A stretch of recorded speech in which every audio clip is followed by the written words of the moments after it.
In about 30 minutes, members of the San Diego clergy will be holding a vigil. Actually, it's not 30 minutes away anymore, I don't believe. Yeah. Urging Mayor Faulkner to sign the earned sick days and minimum wage measure.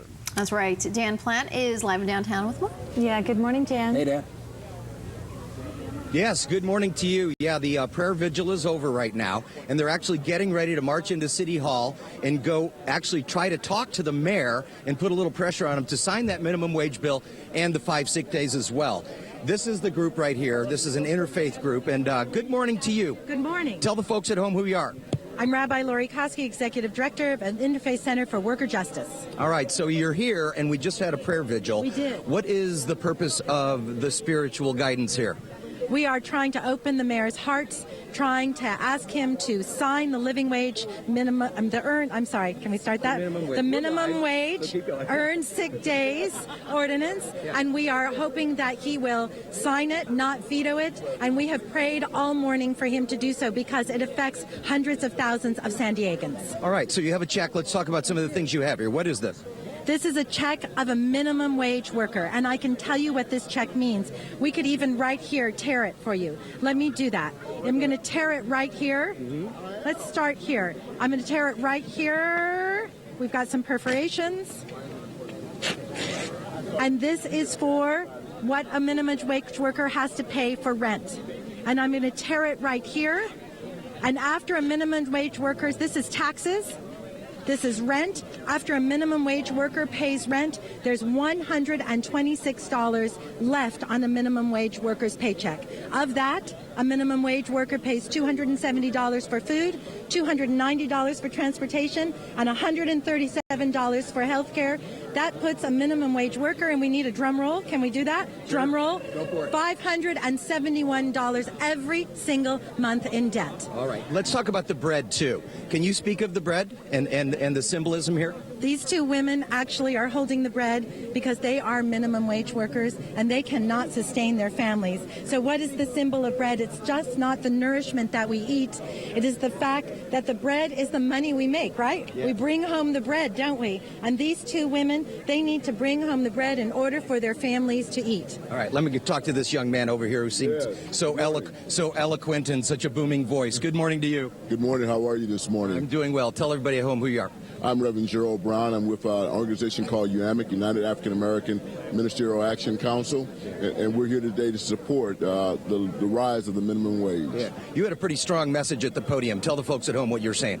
Well, what I'm basically saying is that if America's finest city is San Diego, then everyone in America's finest city needs to benefit from a living wage, a livable wage where everyone can afford both their rent, their food, and everything else. San Diego needs to be the model city for raising up the minimum wage. What's the flowers for? What are the flowers?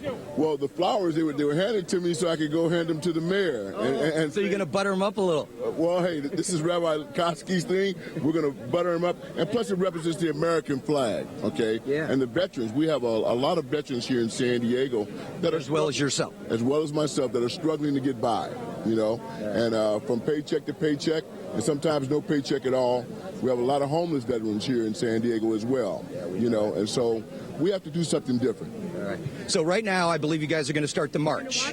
All right, so let's walk with you guys because they're going to go up to City Hall. We'll just kind of walk along with you if that's all right. And this is a small delegation of the folks who are actually here to begin with that are walking into City Hall. Some of them actually have to go to their jobs, and yes, some of them are minimum wage jobs. But while we walk, I can tell you some of the numbers, of course, that we're talking about. And the mayor has said he will likely veto this bill.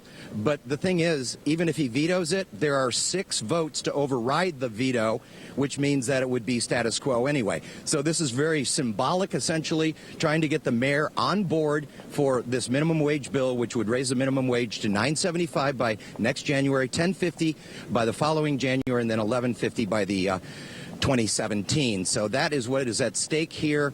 They're going to try and put the pressure on, you know, calling a little divine intervention in here. If nothing else works, why not call on the big guy? And that's what they're doing, walking up there. And you can see the emotion on these faces, these girls.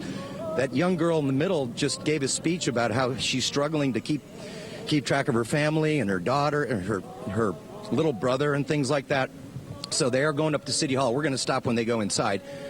But this is the symbolic effort that they're going to go to try to talk to Mayor Falconer with roses, with bread, and of course with that paycheck you saw, which she broke up and realized that by the end of the month, everybody's about $500 in debt if you're making less than the minimum wage. So there they go. And of course, we will have much more, Brandy, on this later on in the news as well, and hopefully get a comment from the mayor. But he has already said that he is likely to veto that minimum wage bill. We'll throw it back to you, Brandy. All right, Dan, thank you.